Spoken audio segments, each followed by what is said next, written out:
Hello, कसे आहात सगळे? ओळखा बुवा मासा कोणता आहे? या माशाला जिताडा मासा म्हणतात.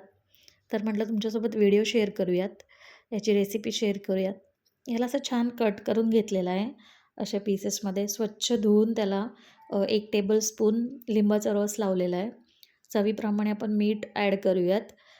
हळद घेऊयात 1 टीस्पून आणि लाल तिखट तुम्हाला चवीप्रमाणे जसं तुम्हाला तिखट लागतं तसं तुम्ही ॲड करू शकता. 1 टीस्पून मी धना पावडर घेतलेली आहे आणि लसूण आणि कोथिंबीर याची पेस्ट केली होती मी. एक 3-4 लसणाच्या पाकळ्या आणि थोडी कोथिंबीर असं मी त्याची पेस्ट करून ह्याला लावलेली आहे.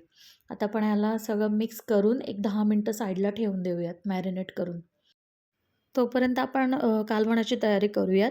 इथे मी अर्धा ओला नारळ घेतलेला आहे आणि हँडफुल कोथिंबीर, एक 7-8 लसणाच्या पाकळ्या आणि थोडंसं आलं घेतलेलं आहे. हे आपण मिक्सरमध्ये वाटून घेऊयात.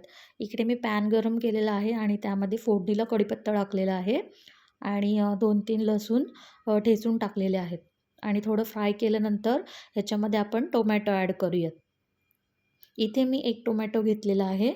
ओके. आता ह्या टोमॅटोला थोडं परतल्यानंतर यामध्ये आपण हळद ॲड करूयात 1 टीस्पून आणि लाल तिखट तुम्हाला चवीप्रमाणे तुम्ही ॲड करू शकता. मी 3 टेबलस्पून घेतलेलं आहे लाल तिखट.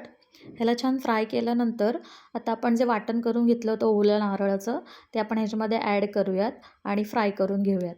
आणि मिक्सरला जे राहिलं होतं थोडं वाटण त्याच्यामध्ये थोडं पाणी टाकून आपण ॲड करूयात. आता इथे चवीप्रमाणे मीठ ॲड करूयात.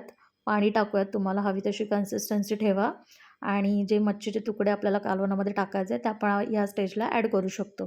आता छान ढवळून घेऊयात आणि ह्याला थोडी उकळी फुटली का इथे मी चिंच घेतलेली आहे थोडीशी आणि ती चिंच आपण ॲड करूयात आणि त्याला छान उकळी काढून घेऊयात एक 5 ते 10 मिनटं. तोपर्यंत आपण मच्छी फ्राय करून घेऊ. मच्छी फ्राय करण्यासाठी मी रवा घेतला आहे. त्यामध्ये थोडंसं मीठ टाकलं आहे आणि लाल तिखट टाकलं आहे. आता पॅनमध्ये तेल आपण गरम करून घेतलं आहे. आता जे रवा आपण घेतला होता कोटिंग करण्यासाठी त्याला आपण छान कोट करूयात आणि सगळे जे पीसेस आहेत ते आपण फ्राय करून घेऊयात. आता आपण सगळे पीसेस असे एक-एक करून ह्याच्यामध्ये कडकडीत तेलामध्ये आपण मस्त ॲड करूयात आणि दोन्ही साईडनी शॅलो फ्राय करून घेऊयात. मी आता सगळे पीसेस ॲड केलेले त्याच्यामध्ये छान आणि आता दोन्ही साईडने आपण मस्त फ्राय करून घेऊयात. एक साईडला आपलं कालवणसुद्धा होतं आहे. मस्त अशी तरी सुटलेली आहे आणि थोडं आपण ढवळून घेऊयात आणि आपली मच्छी जी आहे ती पण मस्त फ्राय होत आहे. एक साईडने फ्राय झाल्यानंतर आपण त्याला पलटी करूयात. इकडे आपल्याला रस्सा बघू शकता.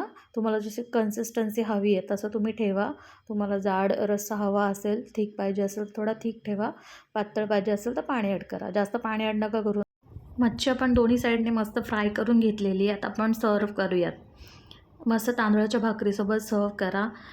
खूप छान झाली होती. नक्की ट्राय करा ही रेसिपी आणि माझ्या चॅनलला लाईक, शेअर आणि सबस्क्राईब करा. थँक्यू. Bye bye.